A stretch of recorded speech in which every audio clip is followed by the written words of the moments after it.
Bulletin of Atomic Scientists this year to move the doomsday clock, a measure of the likelihood of a nuclear bomb event, from 17 minutes to 90 seconds before midnight.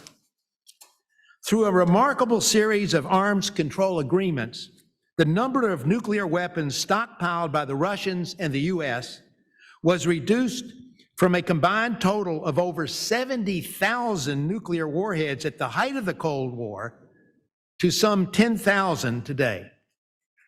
But the war in Ukraine and the rhetoric coming from Russia today, including President Putin's suspension of the START treaty, has greatly heightened concerns that the hard-won successes of these nuclear arms control agreements are being reversed, and the increased threat of nuclear confrontation is back before us.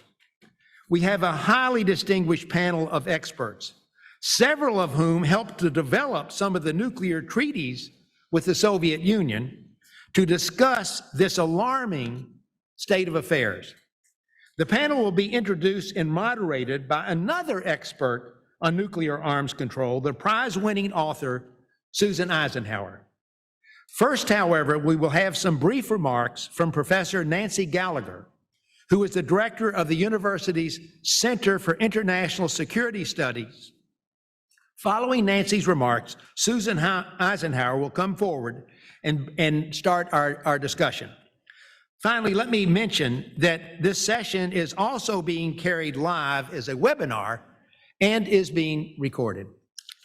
Nancy, the floor is yours.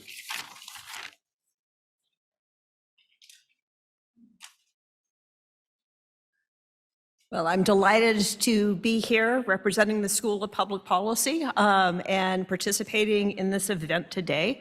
In recent decades, fears of nuclear war have been overshadowed by concerns about catastrophic climate change and global pandemics, but nuclear weapons remain the only technology invented to make us safer that could actually end life as we know it on this planet in just a few hours.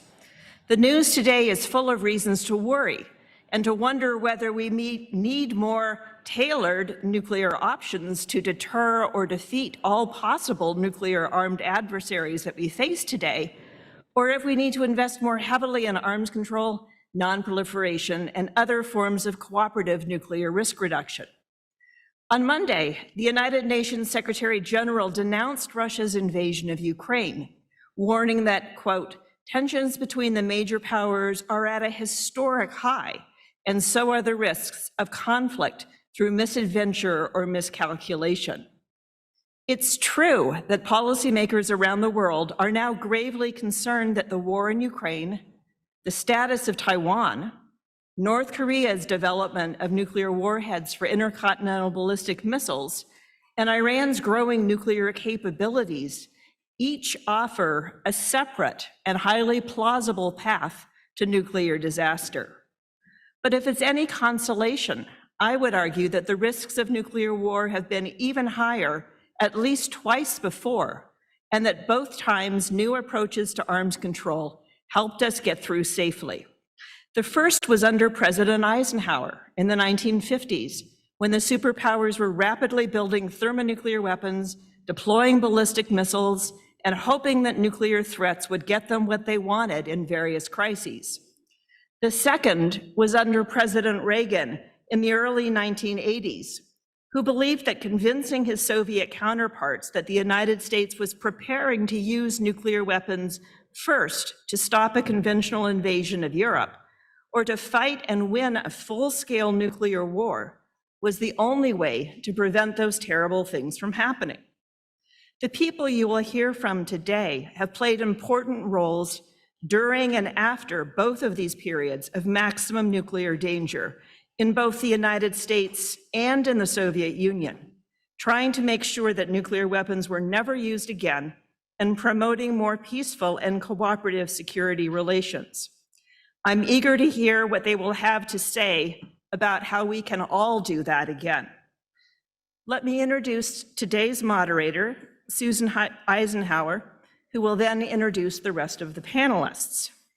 Susan is a policy analyst, business consultant, educator, speaker, and writer on national security, leadership, and related strategic issues. As a child in the 1950s, I'm guessing that she had something to do with her grandfather's efforts to start the first serious negotiations of a nuclear arms control agreement with the Soviet Union. She's over 20 years of experience traveling to the republics of the former Soviet Union, writing about their transition to independence and post-Cold War disarmament, the future of space science and nuclear energy. She's also served on the National Academy of Sciences Standing Committee on International Security and Arms Control and NASA's Advisory Council, and written numerous books, articles, and op-eds. So Susan, I'll turn the podium over to you.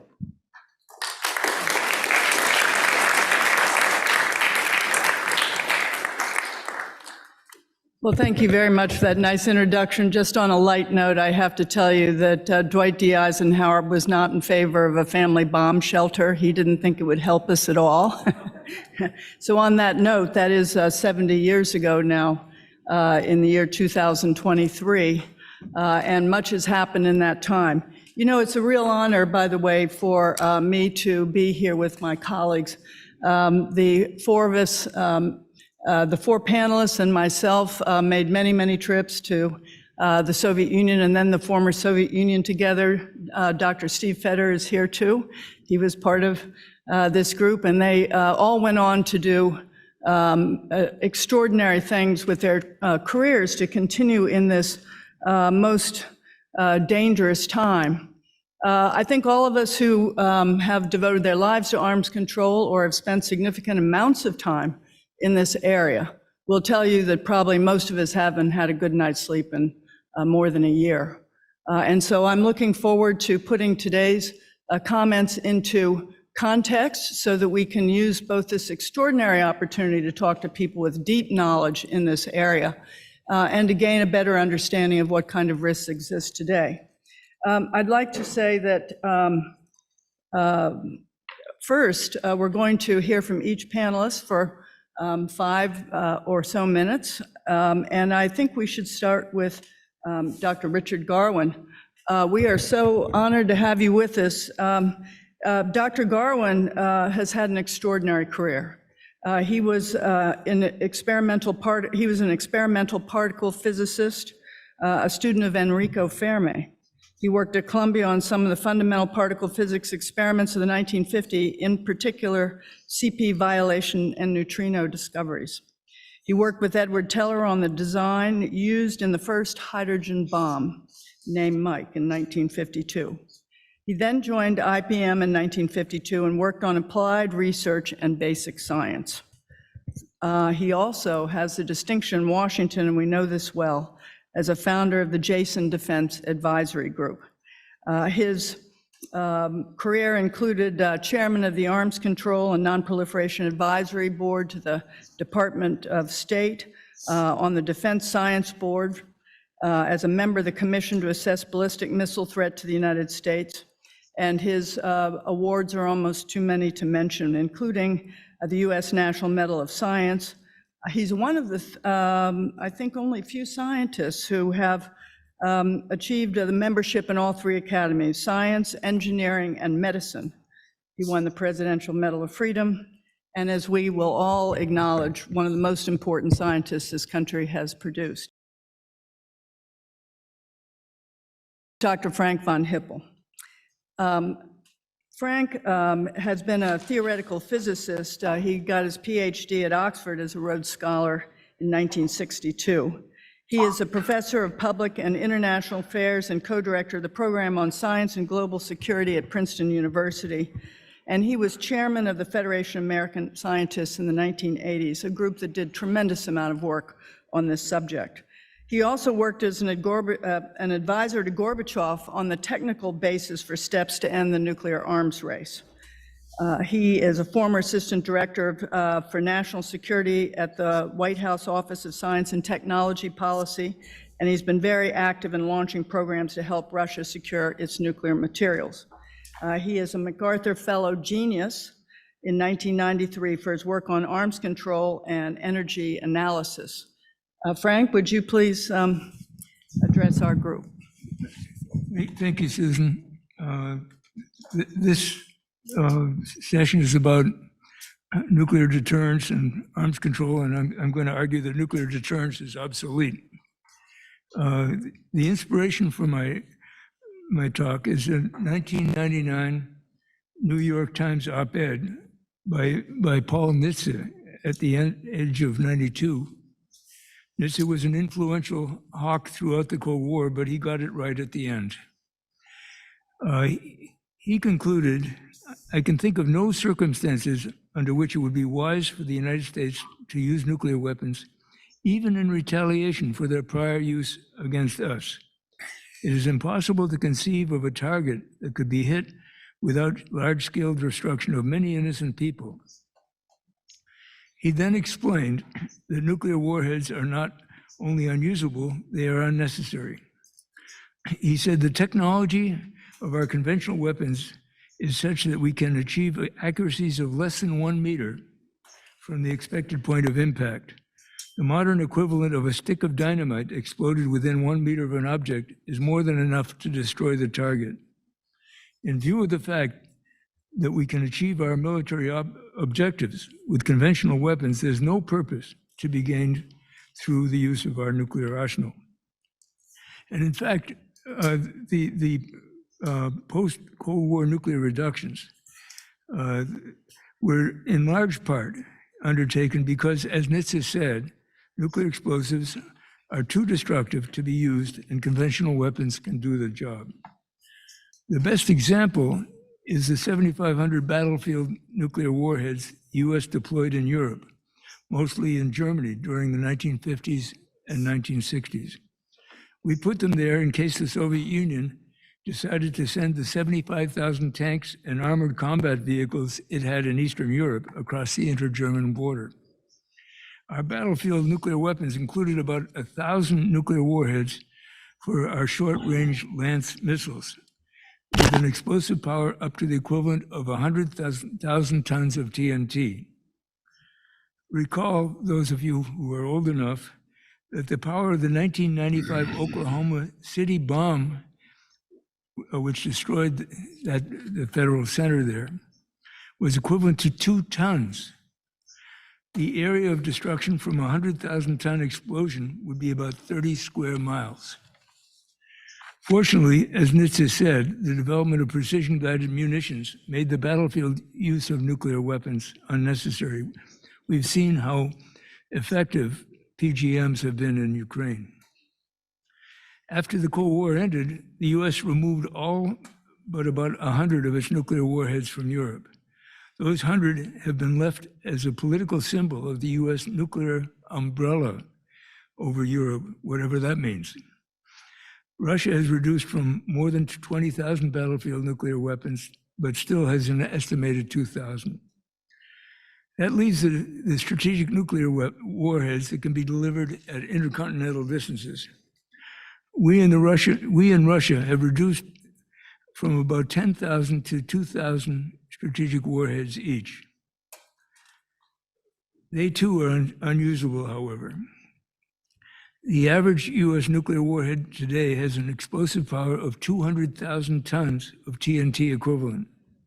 Scaling from the 5 square miles destroyed by the 15,000-ton equivalent Hiroshima bomb, the area of destruction of a 200,000-ton warhead would be about 25 square miles due to blast, 60 miles due to fire, and the area over which the radioactive fallout would be lethal to someone without shelter would be about 160 square miles. If Russia targeted the Pentagon with such a weapon, it would cause the deaths of most of the people in the District of Columbia and also in Arlington and Alexandria across the Potomac in Virginia, with a total population of about 1 million people. The consequences of the US targeting the Kremlin would be as bad or worse.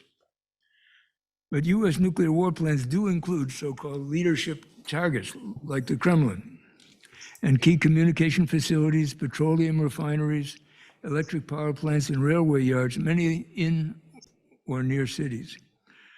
Bruce Blair, who discussed nuclear targeting with former commanders of the U.S. Strategic Command, reported that of the 1,500 aim points in the U.S. nuclear war plan in 2020, many hundreds are located inside large cities in Russia and China. That is why Presidents Gorbachev and Reagan stated in 1985 and subsequently that a nuclear war cannot be won and must never be fought. But we go through periods of confusion on this subject. The Reagan administration came in believing that the Soviet Union thought it could fight and win a nuclear war, and that the only way to deal with that threat was to ourselves plan to fight a nuclear war. President Putin has been threatening to use nuclear weapons if NATO crosses an undefined line in his support of Ukraine. The US made similar threats to China during the Korean War. And even in 1958, when China barraged Quemoy, a small island off the mainland controlled by Taiwan, barraged with artillery. US Navy was set to intervene, but told President Eisenhower that it would run out of conventional bombs within a few hours and would then need to turn to nuclear weapons. Today, we run the risk of accidental nuclear war for similar imprudent reasons. To deter Russia from a preemptive attack on US intercontinental ballistic missiles, we keep the missiles in a launch-on-warning posture.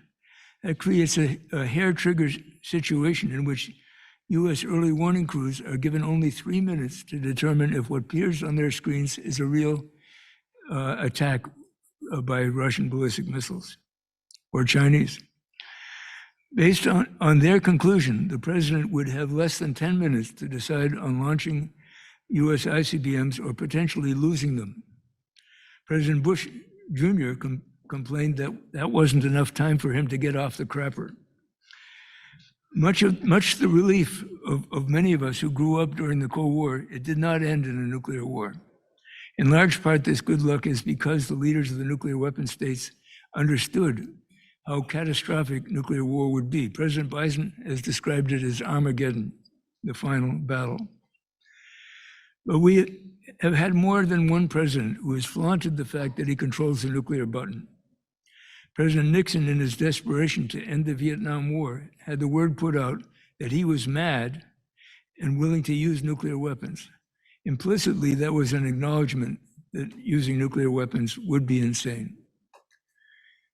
Advocates of nuclear deterrence argue it has prevented another World War II. According to one estimate, 70 to 85 million people died as a result of World War II, 70% of them civilians. Our civilization has changed dramatically, however, since World War II, and in some ways has become more fragile. We depend on global markets for key commodities and technologies. We store so little food that the war in Ukraine put the food supply of tens of millions at risk. We've seen the terrible damage that economic sanctions caused in Iraq. Our technological infrastructure also creates grave risks in case of war. For example, reactors could be struck by conventional long-range cruise missiles, intentionally or accidentally, causing damage and widespread panic. And the motivations for war have changed. Power today comes less from conquest and more from economic success, international legitimacy and support, and technology. Nitz's op-ed concluded, "It is the presence of nuclear weapons that threatens our existence. I see no compelling reason why we should not unilaterally get rid of them. To maintain them is costly and adds nothing to our security." Getting rid of nuclear weapons unilaterally seems like a stretch, but 105 countries have declared themselves part of nuclear weapon-free zones. They have made that decision since 1967. And 68 have become parties to the Treaty on the Prohibition of Nuclear Weapons since 2017. What is currently lacking is in the nuclear weapon states the political will to pursue nuclear disarmament. It existed in the Soviet Union and the United States and Western Europe in the 1980s and 1990s. But with the end of the Cold War, the anti-nuclear weapon activists declared victory and went on to other things. The nuclear weapon establishments did not move on, however. They were downsized, but went to work to modernize their weapons for another 70 years of nuclear deterrence. China has decided to increase the size of its nuclear arsenal closer to that of the US. It's time for the rest of us to engage again and try to create a more balanced policy. I hope in the non-too-distant future we can once again partner with our Russian and Chinese colleagues in this effort, as we did with Sagdeev and his colleagues in the 1980s. Thank you.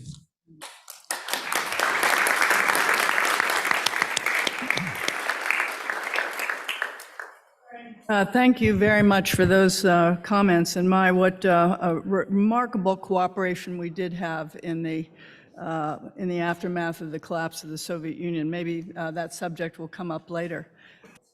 Speaker is going to be Dr. Roald Sagdeev. He received his PhD at Moscow State University in 1955 at the age of 23.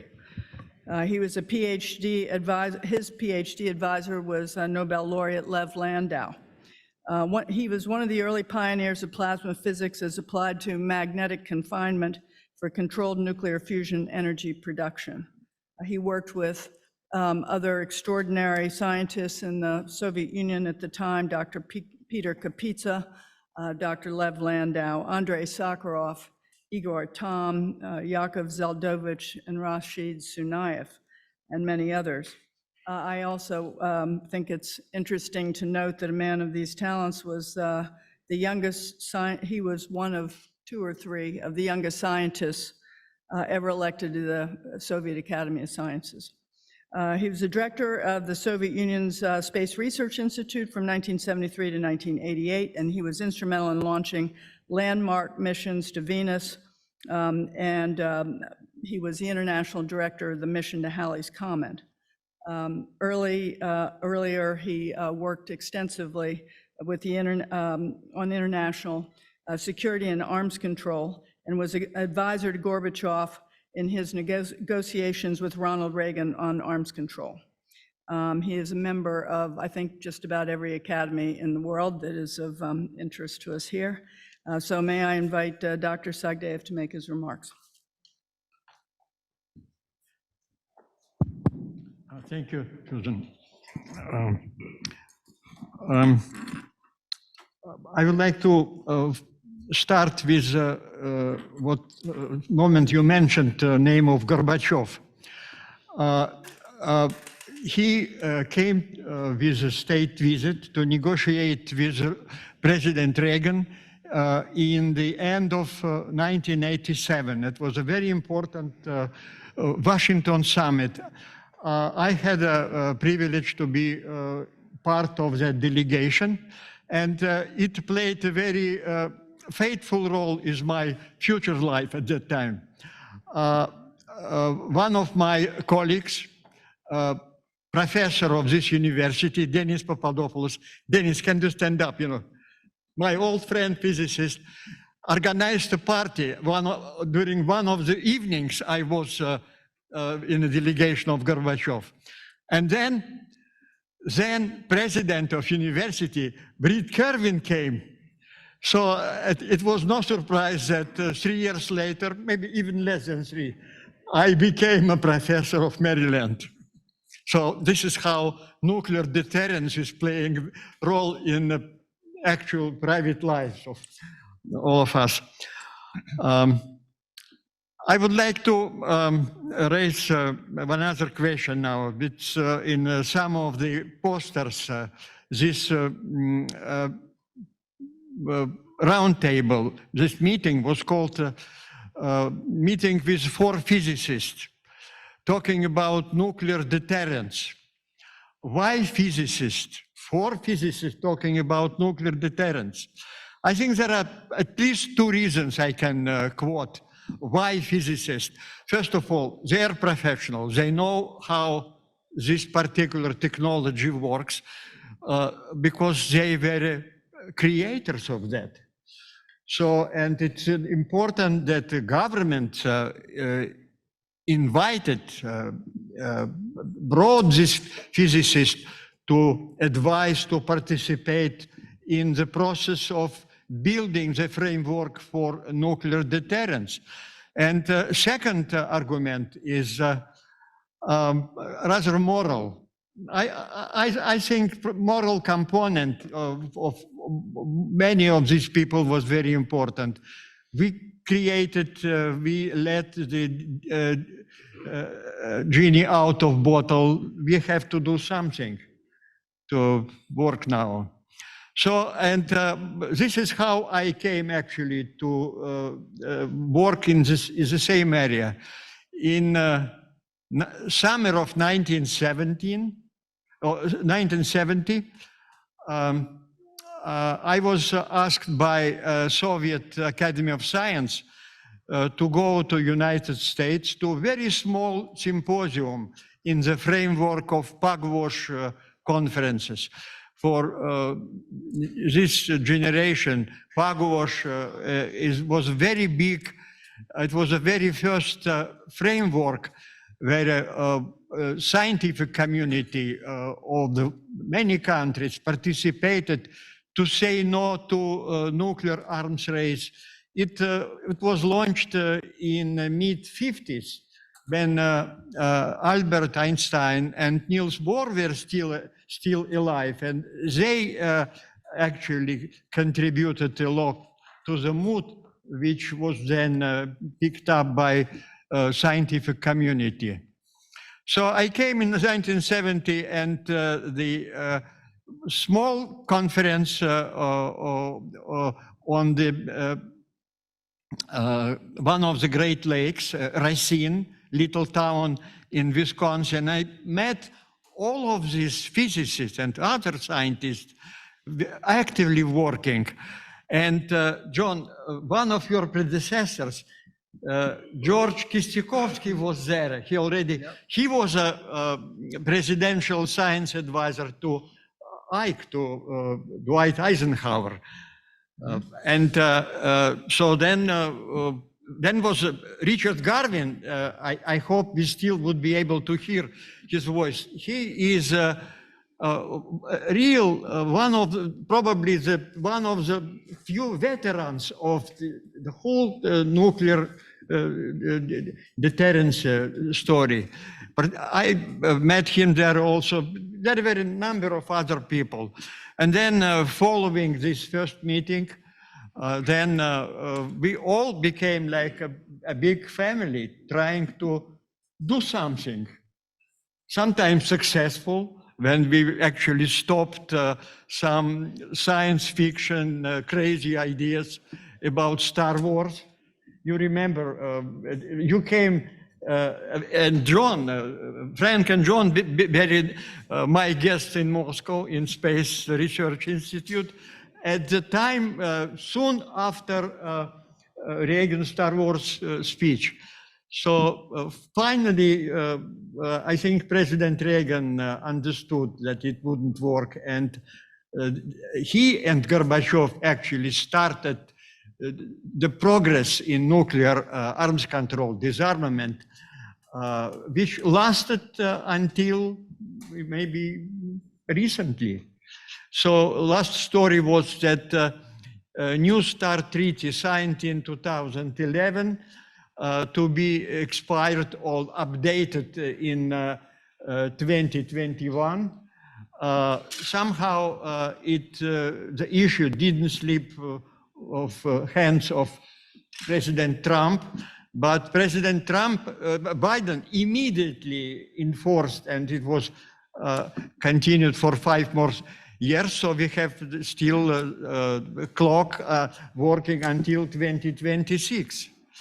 Unfortunately, what happened 430 something days ago,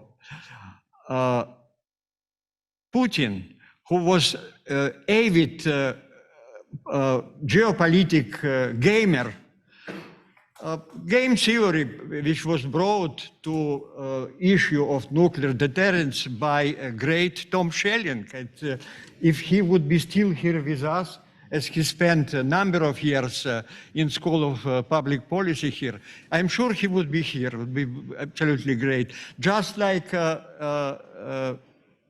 John Steinbrunner. He was very close to this group of people.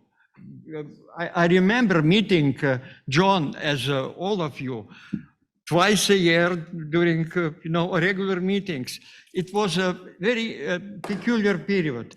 There was a moment then there was almost no dialogue, no connection line channel between on the governmental level between United States and Soviet Union, but physicists, scientists in general, were allowed to have their own alternative second channel, and we were discussing all the things. Of course, we tried to communicate and to our governments, telling, look, this is what Americans are thinking. Let's consider what they wanted to do. Similarly, the same thing was here on American side. So current system, which finally was built internationally, mostly was based on bilateral mutual understanding of deterrence between two nuclear superpowers, United States and Soviet Union, then Russia. Amount of nuclear weapons, warheads, in possession of these two countries was more than 95% of the whole global arsenal of nuclear weapons. So it was understandable why it was necessary the two superpowers to take initiative. But the framework which was built was based on some realistic understanding that there is no miracle that sides would go to immediate reduction, tremendous reduction, or leading to full disarmament. So we physicists were talking in 80s about intermediate step to minimize amount of nuclear weapons, still keeping deterrence. It was a notion of so-called minimal deterrence. I think Dick Garwin probably remember, we were talking, what should be the minimum? 100, I think 100, I published one preprint with Kakoshin at that time, 100. But very important figure of that period, who was on American side, Jerome Wiesner. He also was a science advisor following Kostyakovsky. He advised John Kennedy. Yeah. He said, one would be enough. That would be real minimal deterrence. So we were romantics. We were hopeful that that would be the next step. And then what happened with Putin, who actually did not take recipes of game theory developed for deterrence by John Schelling. And in his crazy way, he opened the war in Ukraine. And paraphrasing Talleyrand, I would say that it was not only crime, international war crime, but it was a mistake. It was a mistake of historic proportion. Probably Russian military aggressors, leaders, so that they will walk in Ukraine just like they walked in Crimea. And there would be no blood spilled. It didn't happen this way. A few days later, the hands of Putin were already in blood. That made everything completely different. So I'm asking, I was asked regularly by people, is he going to press nuclear button? I think to that respect, today we already had a very important clarification. Chances that he will use tactical nuclear weapons, almost zero. He would lose immediately support of China, support of India. He would be completely isolated. I think he understands it. But what about pressing the big button? That's among Russian emigre Russians in America and Europe. We have a lot of discussions. I think it's a question to psychiatrists, whether psychiatrists would understand his psyche. But imagine he would be cornered and threatened with whatever, Nuremberg, Hague, and so on, maybe more. Then my answer to the major question was, take another example, I will ask you. Imagine that Hitler, sitting in his bunker, would have had a nuclear keyboard. Would he press at the very end? Okay, so that's where we are. So how we could come back to restore the regular approach, smart approach to nuclear deterrence. The last positive news came this morning. Chairman Xi had a very lengthy phone conversation with Ukrainian President Zelensky. Zelensky said a few words after this conversation. He said it was very long and substantial conversation. I hope it would provide additional boost in the right direction. So let's all of us hope.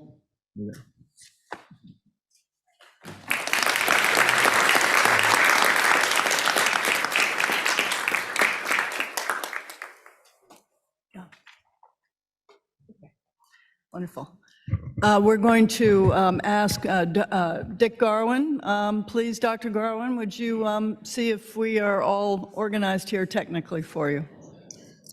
Well, Susan, thank you very much for the introduction. The biggest problem in arms control, according to Dick Garwin. So far as I can see, the biggest problem in arms control is the lack of respect for the rule of law and for prior agreements on the part of President Putin of Russia. With the beginning of the war in Ukraine and the frequent, if sometimes veiled, threats of use of any means available to us. This clearly alludes to the use or threat of use of nuclear weapons either as a demonstration test over Russian territory, or against some target, perhaps, with little consequence and damage to Ukraine. But it would set a new precedent for the use of nuclear weapons in warfare, new since the use by the United States against Hiroshima and Nagasaki in 1945. These bombs were each about 20 kilotons, but even a 2 kiloton thermonuclear weapon used in Ukraine, or even as a test in Russia, would violate previous undertakings by Russia particularly, not to test nuclear weapons under the CTBT that has not yet entered into force, but is still binding on those that have adhered to it voluntarily. What should be the U.S. response to minimize any of these unfortunate results of the threats of use of nuclear weapons? Evidently, actual use of nuclear weapons in Ukraine should provoke a different response from the United States, different from the test of a nuclear weapon on Russian territory, and likely at the test site at Novaya Zemlya. I don't believe that the proper response of the United States should be to test nuclear weapons itself, although there would surely be many calls for doing that from so-called supporters of the national laboratories. This would institute a large spending program of the national labs and would interfere with the science-based simulation, in quotes, to which the labs have been committed.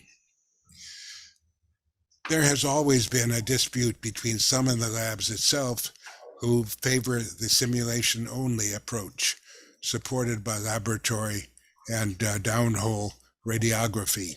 And on the other hand, those who would be, for various reasons, like to resume nuclear explosion testing at the U.S. test site at Nevada.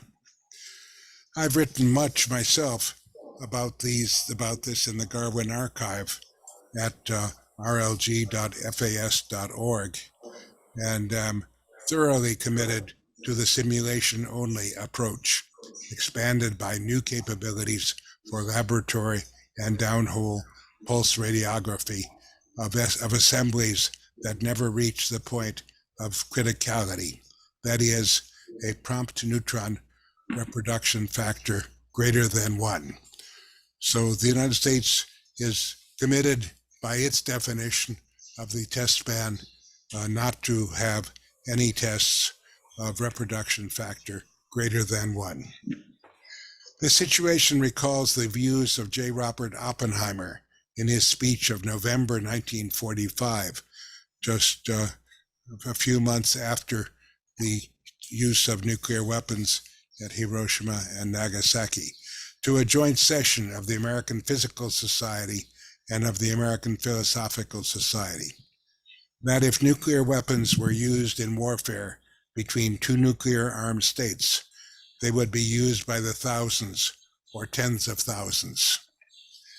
Now, here I add a comment by Hans Bethe of Cornell University, who knew as much about nuclear weapons as Robert Oppenheimer, and was head of the theoretical group at Los Alamos during the Second World War that developed the Hiroshima and Nagasaki bombs. But in the 1990s, shortly before his death, and more than 30 years after Oppenheimer's death, Bethe said that it was never the intent to develop nuclear weapons by the thousands. Only a few hundred, perhaps, was the expectation during the war at Los Alamos. And Hans Bethe still believed that nuclear weapons would not be used by the thousands or tens of thousands as claimed by Robert Oppenheimer. So lots of room for discussion there, and I look forward to answering questions and to hearing from my betters. Thank you.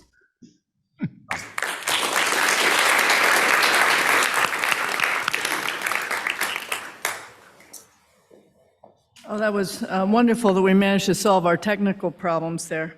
And now I'd like to invite Dr. John Holdren. John, great to see you here. He is an experimental physicist with a PhD from Stanford. In 1981, he was a MacArthur Genius. He got a MacArthur Genius Award for his efforts to promote world peace through energy management. He's a former chair of the Executive Committee of Pugwash Conferences on Science and World Affairs, and delivered the Nobel Peace Prize acceptance lecture on behalf of Pugwash in December of 1995. Between 1993 and 2003, he was the chairman of the Committee on International Security and Arms Control of the National Academy of Sciences. We remember his extraordinary leadership during those years, and he's been president of the American Association for the Advancement of Science and board chairman and member of the United States Academy of Engineering. The most significant thing that many of us who are in this audience today will be the extraordinary leadership he brought to the White House in his role as Presidential Science Advisor and Director of the Office of Science and Technology Policy from 2008 until 2016. John, I'm sure you saw all kinds of things during that period that brings us up to today's capabilities, and we look forward to your comments. Well, thank you very much, Susan. And I do have to say it's an enormous pleasure, really, to be here with this amazing collection of people, with Susan Eisenhower, with Dick Garwin, Frank von Hippel, and with Roald Sagdeev. What an amazing collection of contributors to this issue over the years. And I want to start with some ideas on this topic from a quarter century ago, from 1997. CSAC has been mentioned, the Committee on International Security and Arms Control. In that year, 1997, it released a report called The Future of U.S. Nuclear Weapon Policy. I was chairman of CSAC at the time, but the chairman of the study was General William F. Burns, who had been the head of the Arms Control and Disarmament Agency under President Reagan, among many other distinctions in his military career. He had commanded nuclear weapons in Germany at the time of the Berlin crisis. Other members included General George Lee Butler, who was the immediate past chair of the U.S. Strategic Command. And the other members included Dick Garwin and Steve Fetter and myself, among a number of others I won't name. But that study reached a number of very striking conclusions. It concluded that the United States should declare that it will never use nuclear weapons to respond to or preempt conventional, chemical, or biological attacks. It said, in fact, that the only remaining defensible function of U.S. nuclear weapons in the post-Cold War world is deterrence of other countries that possess nuclear weapons from using them to attack or coerce the United States or its allies. It said we should remove from short reaction time alert, from the launch on warning posture that Frank von Hippel mentioned, we should remove from launch on warning alert the some 2,000 nuclear warheads that we kept in that status at that time. Said we should ratify the Comprehensive Nuclear Test Ban Treaty. It said that we should engage Russia in a further process of staged reductions of both strategic and non-strategic nuclear forces. And it said, perhaps most controversially, that the United States should begin trying to create the conditions that would make possible a global prohibition of nuclear weapons along the lines of those already in force against chemical and biological ones. Of course, virtually none of those recommendations were embraced. The closest we came was the 2002 Moscow Treaty, which reduced the allowable number of deployed strategic nuclear warheads to 2,000 on each side, but that was diluted by a lack of verification, a lack of requirements for dismantling the surplus nuclear weapons, and lack of commitment to further reductions. I gave a copy of that report to President Clinton at the time it came out. I was at that time a member of his Council of Advisors on Science and Technology. I gave him the report. We talked about it on a number of occasions. Sorry about that. We talked about it on a number of occasions, including my last meeting with him shortly before he left the White House at the end of his second term. And he told me in that meeting that he agreed with the recommendations of the 1997 CSAC report, but he didn't have the energy to have the fight that it would have entailed if the President of the United States had embraced those recommendations. Of course, some of us recall why he didn't have the energy, but I won't go into that here. So the next part of my story, I will skip to the 1998 nuclear tests by India and Pakistan. At that time, I wrote an op-ed entitled Nuclear Proliferation and U.S. Responsibilities, in which I said the responsibility for those test series by both India and Pakistan did not rest with them alone, even though certainly both countries were made less safe by the acquisition of nuclear weapons. But the responsibility, I said, was shared with the United States and the other members of the initially established nuclear weapon powers, because we had failed to take the opportunity of the end of the Cold War to devalue the currency of nuclear weapons in world affairs. We had failed to declare a posture of no first use of nuclear weapons, which in my view then and still is the single most important thing we could do that we have not done to start to move the needle in the right direction. We had not even taken the simplest steps to take the luster off of nuclear weapons as a currency of major nuclear power status. We had not bestirred ourselves, and we still have not, to admit a single non-nuclear weapon state to permanent membership on the UN Security Council. The message that sends, by the way, is that the first-class citizens in this world are the ones that have nuclear weapons. It is a terrible message to send in the context of the dangers of further nuclear proliferation.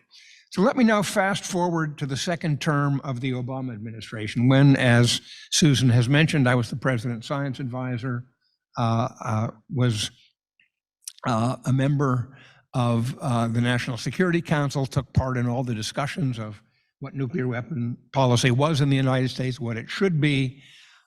And in that role, and with, I should say, very strong support from Steve Fetter, who was then heading the Office of Science and Technology Policy's National Security Division, I argued in the National Security Council with the president at the head of the table that the least he needed to do before the end of his presidency to fulfill the promise he'd made in his famous speech in Prague in 2009, the least he needed to do was to make a no first use declaration as the centerpiece of US nuclear weapon policy.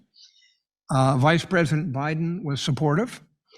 President Obama was intrigued, but counter arguments on the National Security Council prevailed. I won't say by whom, but you might be able to guess. And the most notable argument against was that we needed much more time to get our allies on board with a US posture of no first use, and that therefore a no first use decision should be left to the Hillary Clinton administration immediately to follow. We know how that worked out. I revisit the arguments made on both sides of that no first use issue in my January 2020 article in the Bulletin of the Atomic Scientists about the clear case for making that declaration and backing it up with changes in force posture, changes in training. That is, not just declaring no first use, but meaning it. Dear Lord, sorry about that. I turned it off on my phone, but my watch keeps going off. Modern technology. Today, of course, the situation we face, and others have discussed this, is a lot more challenging than what we faced in the Clinton administration, what we faced in the Obama years. But even so, I would argue that with some adjustments, a number of the key measures that we recommended then, that we recommended in the Obama administration, in the Clinton administration, and before in the Pugwash conferences and many other fora, those measures are still valid. We should have, without further delay, a no first use declaration, again backed up by changes in posture and training. We should have de-alerting of our ICBMs without further delay. We should have a thoroughly modified nuclear force posture, including abandonment of counter-silo and counter-command and control targeting. There's no significant damage limitation that's realistically achievable, and having these postures simply undermines crisis stability and increases the chance of these weapons being used. We should take bombers off alert during peacetime. We should eliminate or de-alert silo-based ICBMs altogether. I happen to think we should eliminate them. They bring no benefits proportional to the dangers that they provide. We should have revised rules on the command of nuclear weapons so that a single person, the President of the United States on this side, and we know who some of the folks involved are on the other sides that possess nuclear weapons, it's nuts to have a single person to have the unrestricted, unconstrained power to launch nuclear weapons. We should fix that, and we could fix it. We should, in addition, make further efforts to negotiate national limits on nuclear warheads that include, for the first time, all nuclear warheads, not just strategic ones. And the next phase should be limiting them to 500 to 1,000 total on each side. And we should be aiming to go down from there. I also think that we need to restore and rebuild government to government, military to military, and track 1.5, that is academy to academy, for example, consultations with both the Russian Federation and China. It is crazy not to be talking. Absolutely crazy. In the worst times of the Cold War, we still managed to talk, and that has already been related here. We need to start talking again, and we need to do it now. Thank you.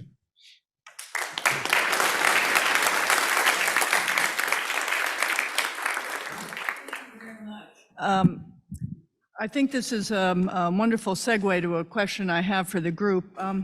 In trying to assess the other day whether the worries I have are as dark and as perhaps founded as they might be, I did a little internet search, and apparently there were as many as 18 nuclear near misses during the Cold War, and some of them, a certain percentage of them were technical problems, another percentage was misunderstanding, some of it was human error, et cetera.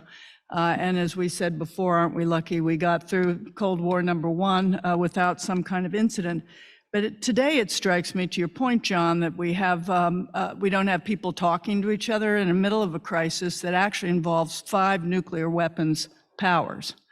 We have what we didn't have back in those days, cyber capability that has the potential to launch attacks along with their band of volunteers who have reported for their own self-appointed duty in this area.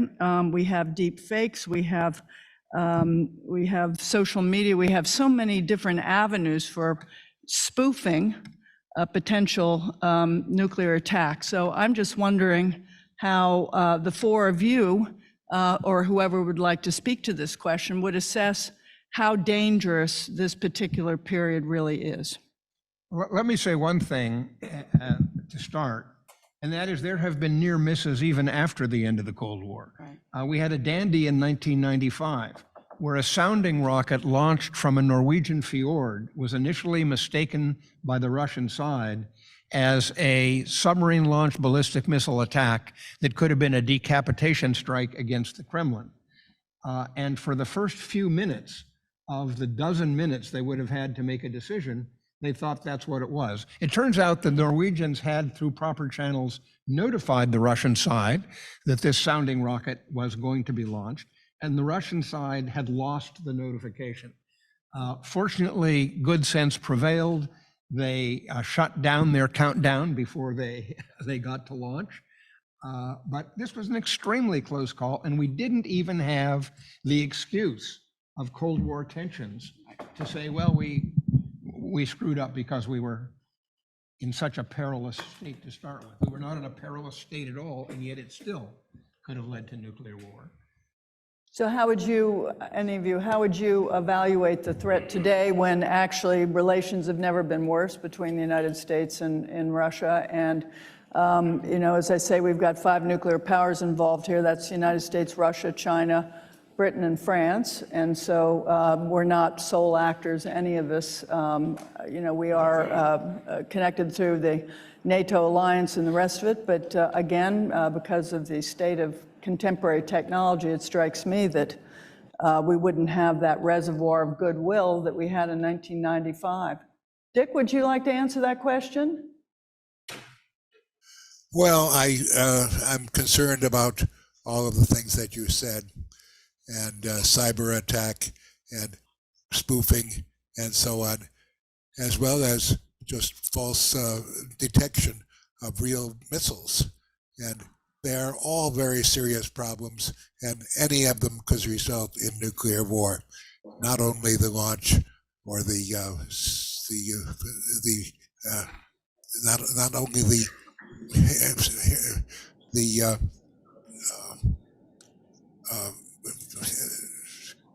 razor trigger of land-based missiles, all of them could result in nuclear war. And I'm concerned about them all.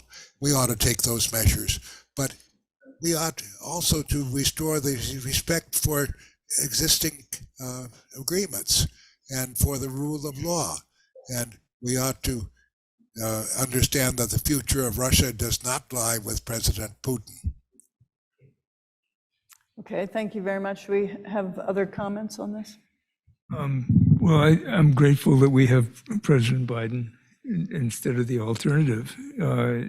He has proper respect hear? for the danger. Yeah, could you speak up? Yeah, I'm grateful that President Biden has proper respect for the dangers that are involved. So I'm not immediate in the short term. I don't think the risk is that high, but I do worry about this developing crisis between the U.S. and China over Taiwan, and worry that could be, the equivalent of another Cuban Missile Crisis. Well, I think very important in moments of near misses. I'm sure we are still risking to have similar moments in the future, but very important to have communication links between the sides. So as soon as possible, they should start correcting situation. And a very important initiative was establishment of so-called red line, so direct telephone connection between presidents here and in Soviet Union, now Russia, and then between the military. Pentagon has similar. And one of the important event which underscored the importance of the communication link was at the very end of 13-day period of Cuban Missile Crisis. You may remember, the older guys and younger people probably know that President Kennedy issued ultimatum to Khrushchev, certain number of days, the answer should be done to make an agreement. And on Soviet side, the final confirmation came very close to the deadline of this ultimatum. And Soviet President Nikita Khrushchev understood the importance of communication link in order to make sure that this few minutes, I don't know how much time was there actually, 10 or less, should be lost. His instruction was all radio stations of Soviet Union should start simultaneously broadcast that Russians fulfilled, agreed, made all the compromises and so on. And he was not sure, in order to make redundancy to this communication link, he did something unusual. You know what is a Bolshoi theater is. It's a big opera house in Moscow, international importance. And there was American guest singer, a tenor, singing during that days. So at the time of before deadline, Khrushchev came to Bolshoi to the performance, and he showed himself from his private government lodge to everyone that he came to hear American tenor singing in the opera. It was additional channel. Thank you. very good, thank you. Well, I think we have time for some questions from the audience, so let's take a few of those. Have any volunteers here? Well, I've got another question. I see people thinking that they might want to ask a question. I'd like to, if we have some silence here and would like to think of a question, I would ask you about these connections that provided so much redundancy and additional safety during the Cold War. I know I was on the Baker-Cutler Commission at the Department of Energy, and I had the extraordinary opportunity to go to Russia's #1 top secret nuclear weapons facility for the Department of Energy. And we were down there examining how new Russia was spending taxpayers' money on non-proliferation programs. I dare say nobody's going to get into one of those facilities again. I don't know whether it's this generation or the next generation or how many generations it's going to take to reestablish that kind of cooperation. So I wanted to ask the panelists here, what is it going to take for some kind of restoration of contacts at a level that you are proposing, contacts even at the political level where we might be able to avert the way people during World War I would have thought of, the unintended consequences. John, it looks like you've got an answer there. I'm going to tell you one more sad story, and then I'll tell you Okay, one more sad an idea or story. two about fixing it. But the further sad story relating to communication is that during the flap about the Chinese observation balloon overflying the United States, the United States actually tried to use its hotline, and nobody in China would answer the phone. And one of the things that underscores is that we really have to start by restoring a belief in the value of maintaining communications no matter what else seems to be going on, no matter what else is at stake. We are making all over again many of the mistakes we made early in the Cold War. Worst case assessment, always assuming that the potential adversary assumes the worst about us and tends to do the worst to us. And this mutual application of worst case assessment just drives us deeper and deeper into enmity and into instability. We got to start working harder to counter that by persuading people of how useful communication has been in the past when we managed to do it, how important it is to restore it, how important it is to avoid worst case assumptions about the other side. Yeah. Frank, Roald? No, I was going to say demonization is really thinking that the other side is willing to use nuclear weapons, and therefore we have to think about, what we were talking about before is really terribly dangerous. To think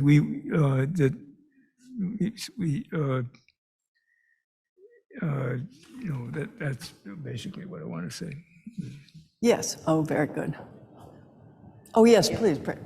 John, you mentioned that during the Obama administration, Vice President Biden was in favor of a no first strike amendment.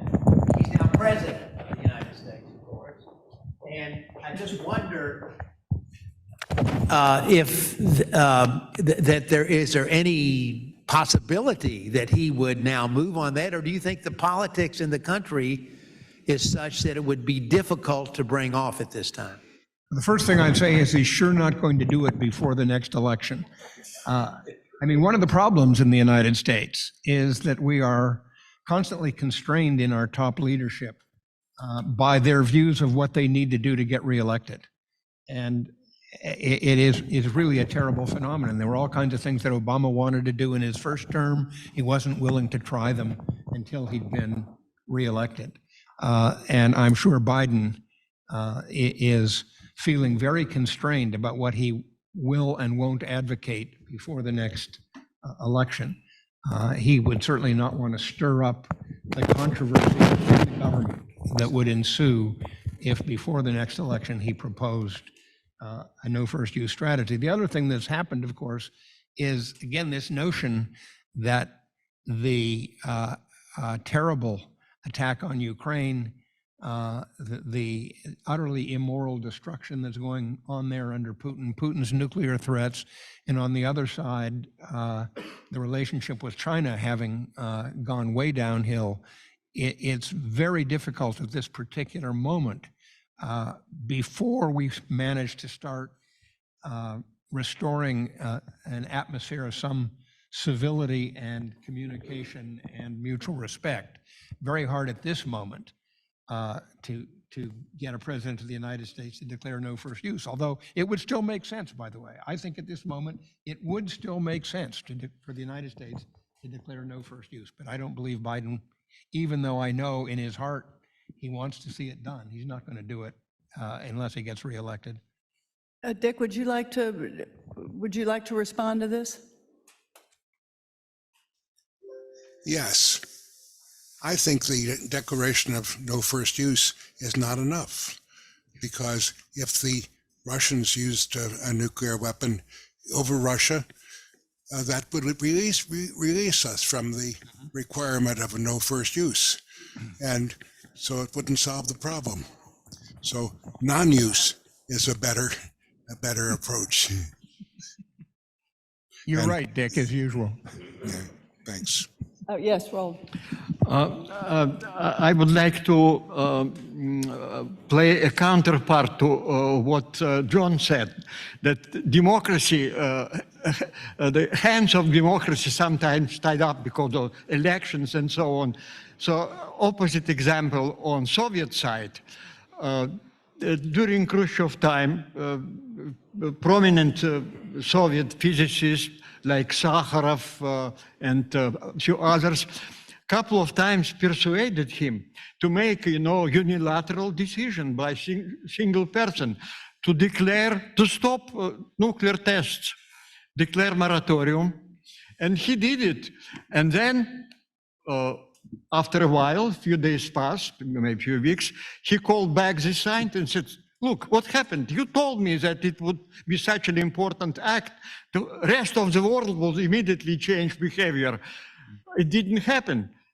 They said, sorry, Mr. General Secretary, information about this moratorium was published on 28th page of New York Times. very good. Do we have other questions? Yes, hang on. Excuse me, we have an audience, and we're going to have to get this on mic here. Thank you. Could you comment a little bit about the Chinese? Are there organizations in China that you could talk to? Do people talk to the Chinese Academy of Sciences? Have there been negotiations along that line? Thank you. Yeah, well, I'll mention, first of all, that the National Academy Committee on International Security and Arms Control, which started meeting with a counterpart group in the Soviet Academy of Sciences in 1980, started meeting with a counterpart group in the Chinese system in 1988. And those conversations went on for many years.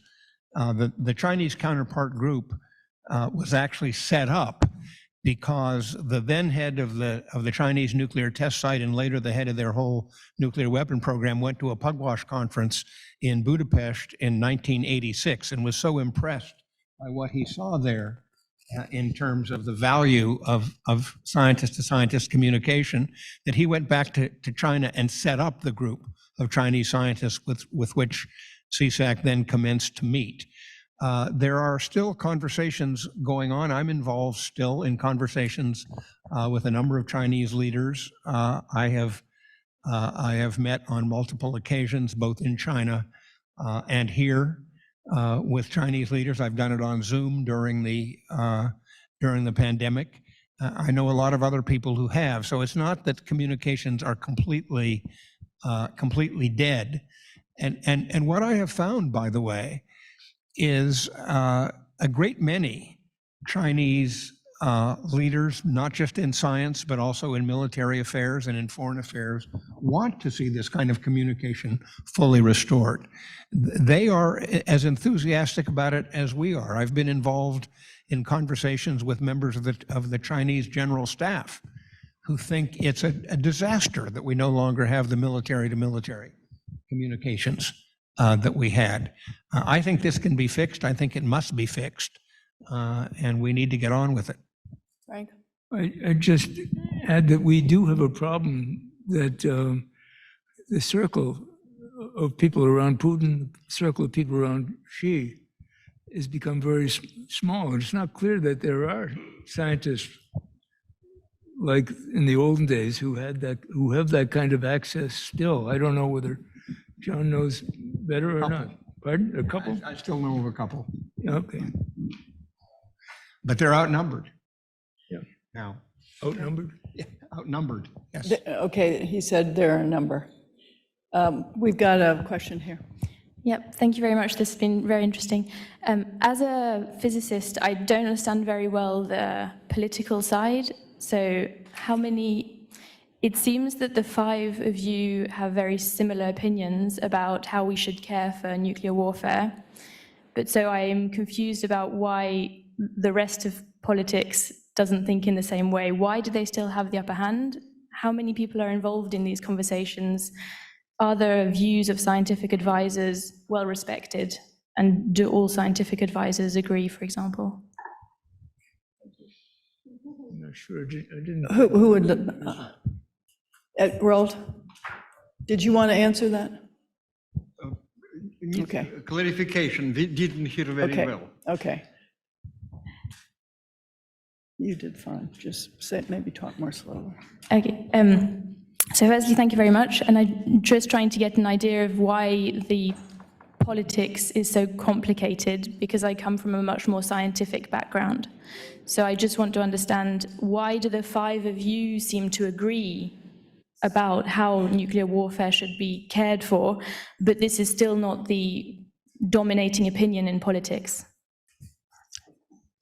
It goes back a long ways to Winston Churchill, who, when he heard from Niels Bohr about cooperating with the enemy or with the adversary, said he didn't want to see that man again, and he probably should be in jail. And similarly for other people who viewed cooperation and speaking to the other side as the right thing to do. This has always been opposed, often by the military, but nowadays military is much more sensible, on our side at least, and they wish for such communications. It is impeded by political caution and occasional scientists who have different views and who wish to resume nuclear testing, who believe in deterrence, and deterrence does not anymore really work. I was a member of the committee for advising the use of nuclear weapons for a couple of years, and we targeted not only the homes of the Russian Soviet leaders at that time, but also their dachas with nuclear weapons. Didn't make any sense to me. Thank you. Any other comments from our panel? Well, there has always been a faction, certainly in U.S. politics, and I'm quite confident that it's the same in China, it's the same in Russia. There's always been a faction that falls prey to what is sometimes called the fallacy of the last move. The idea that we can deploy some advance, some expansion, some improvement in our forces that will give us an insurmountable lead over our adversaries and therefore protect us. And of course, what they fail to understand, the reason it's called the fallacy of the last move, is you never get the last move. The other side looks at what you've done and tries to take steps that will give them not only a means of overcoming your temporary advantage, but a way to gain advantage on their side, and then the cycle goes on. A lot of these folks suffer also from a failure of imagination. They can't imagine how horrific a nuclear explosion is and would be in terms of the damage it does. You know, most of the people that I know who commanded nuclear weapons or who had control over decisions relating to nuclear use did come to understand this. Again, you know, we had the immediate past chair of the U.S. Strategic Command on this National Academy Committee that said we should be trying to get rid of them altogether. One of my colleagues on that committee, the late, great Pief Panofsky, who had been in the chase plane in the Hiroshima bombing, because he had developed an instrument that they could drop out of the chase plane and determine what the yield of the nuclear explosion was. And Panofsky was turned into an arms controller by that experience. And Panofsky would argue from time to time that we actually should blow up one nuclear weapon in the atmosphere every 10 years, in which we would, at a remote location, gather all the world's political leaders and from a safe distance make them watch one nuclear bomb go off. Because Panofsky's worry was that most of the world doesn't have a clue as to what these weapons involve and what they would do, and that simply changing that could be transformative. If we could get everybody to understand how horrific these weapons are, it would perhaps be easier to arrive at a sensible approach to, again, starting with devaluing the currency. And that's something, by the way, Obama used those words in his Prague speech. He said, I'm going to devalue the currency of nuclear weapons in foreign affairs. He got the Nobel Peace Prize just for promising that, but then he didn't do it. He never delivered. He got a few things done, I will say in fairness, but he didn't remotely meet the promise of the Prague speech. Why not? Because in any presidency, a whole lot of things happen that take the steam out of the ambition, things that consume the energy. And you can make your own list for any administration of all the things that happen that make it almost impossible that the dreams with which new presidents begin will actually be realized. We have time for one more question, and then if you want to add the comments you're going to make now to the question we're asking, we will use this as an opportunity for you to wrap up your wonderful comments here. Thank you. One quick question. First, we were talking, or I have one quick question and one more of a little bit more extended question. So the first question was, we were referring to like 200 to 500 kilotons of TNT in our nuclear warheads. Were we referring to thermonuclear fusion or fission bombs traditionally used, like in World War II?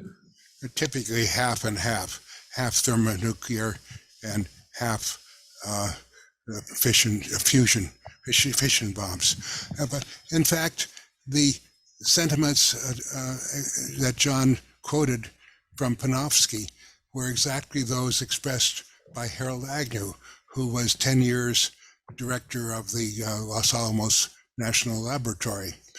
And Agnew thought that every 10 years or so, one should have a nuclear weapon detonated by the UN in the atmosphere, and all world leaders should be invited, just so that people should understand the scope of nuclear weapon. Of course, there would have to be some targets which would be destroyed as a consequence for people really to understand. Thank you. Thank you, Dick. Okay, so maybe we use this. Do you have any final comments you'd like to make to the group? Okay, Frank?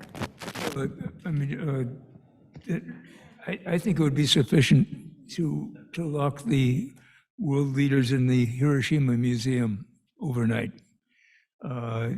It's really shocking when you do that, and in fact the G7 I think are about to have a meeting in Hiroshima, right? And so maybe we could do that. Wonderful. Roland, would you like to make some final comments? I think we discussed recently that there was a question about interaction between experts on both sides.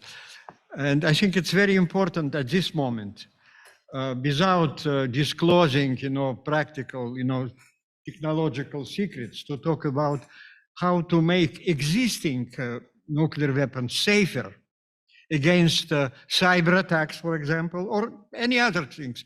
I can give an example. Maybe Dick Garwin probably would know much better this subject. A couple of weeks ago, there was a story that President Clinton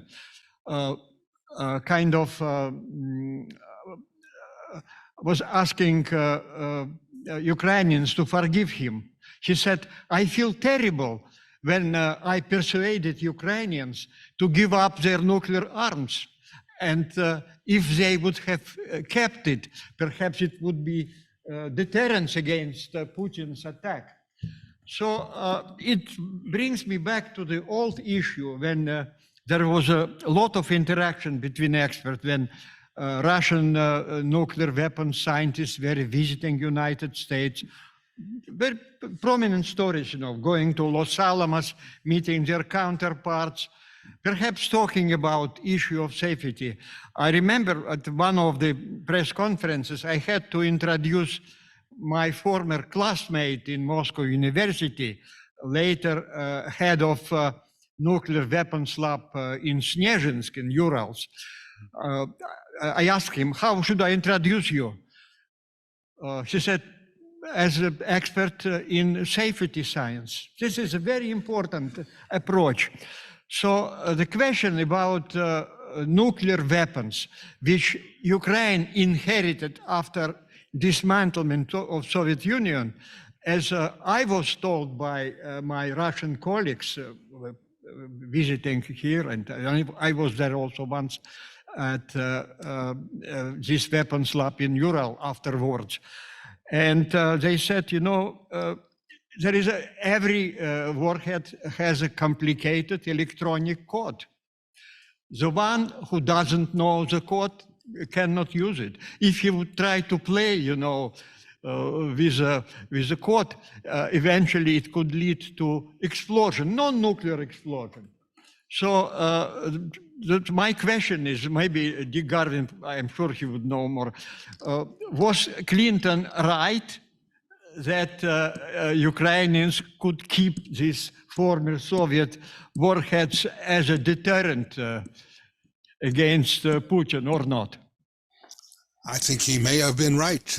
It's hard to tell, but it depends on what Putin thinks. And Putin would regard Ukrainian weapons as possibly usable. Would you say what?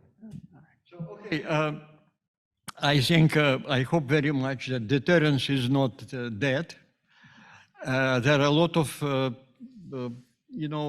good things coming. The whole world now is coming, trying to help to end this war in Ukraine. So we will see how it would eventually will. And then humankind would have to live for a long period, unfortunately, still with the nuclear weapons.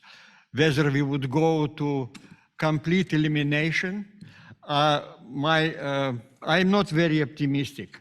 In early 90s, Australian government appointed a group of international experts to become members of so-called Canberra Commission for Complete Elimination of Nuclear Weapons. So we had several meetings, Bob McNamara, a few other people were there, members.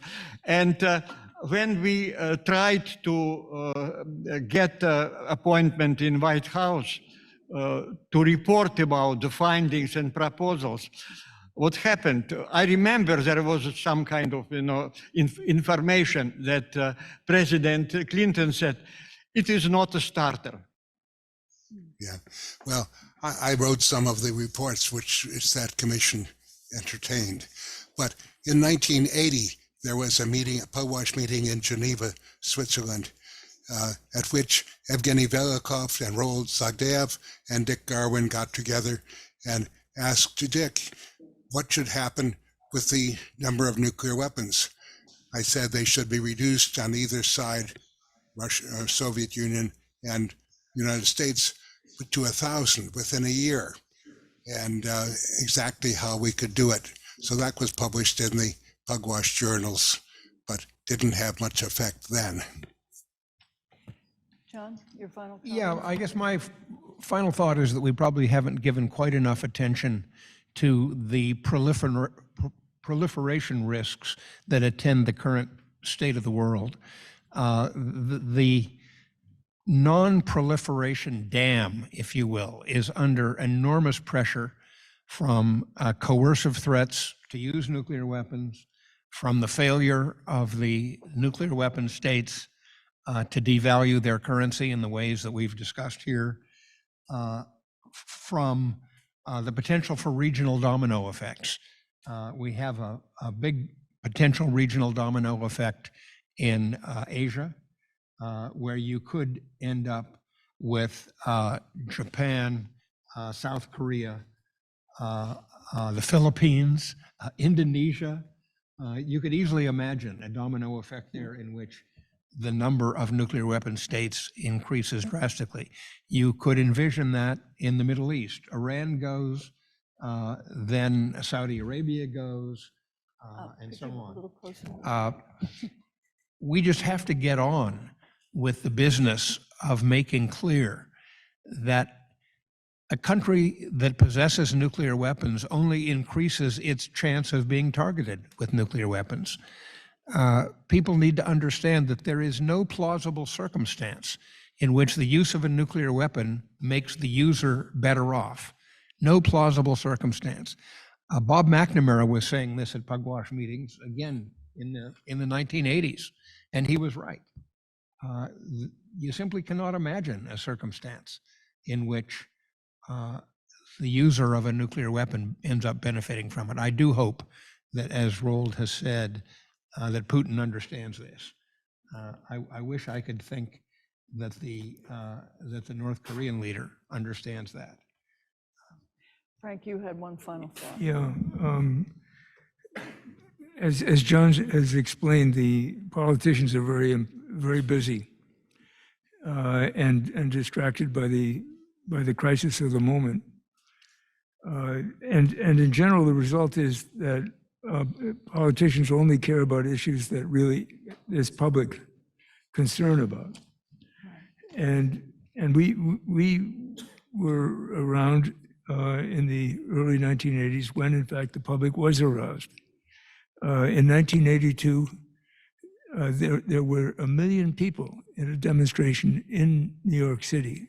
1 million people demonstrating for the end of the nuclear arms race. And I think that empowered Gorbachev, and later Reagan,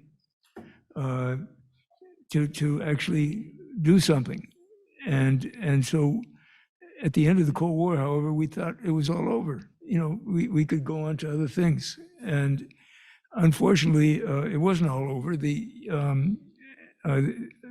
is a military-industrial complex, a nuclear part of that, and it keeps going. So, you know, I think the bottom line is that I would like to transmit is that we do have to engage with this problem again. The public has to engage with this problem again. Putin has provided a little help, but we have to pick up on it. Some of Dick and Garwin and Steve Fetter and I wrote an article in 2018 saying that the physicists should start getting involved again, and we have actually organized a group of 1,000 physicists to help educate Congress, and so we're trying to do our little bit, and other people should try to do their little bit as well. Well, thank you very much for this remarkable set of presentations. I think I want to thank all of you for attending, and I want to associate myself with the comments that we should all continue to work on this issue and to inform the American public, because it's not okay that we keep throwing this off like it isn't a threat that it is. And so thank you for your attention today. I'm sorry we didn't get to Strategic Defense Initiative or non-proliferation or missile defense or even hypersonic weapons. But as you can see, this is a very long agenda and there is a great deal of work to do. Thank you for being with us.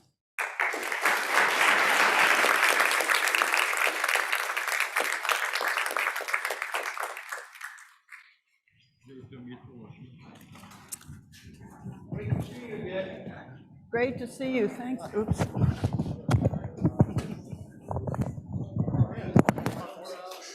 Happy birthday. Whose birthday is it?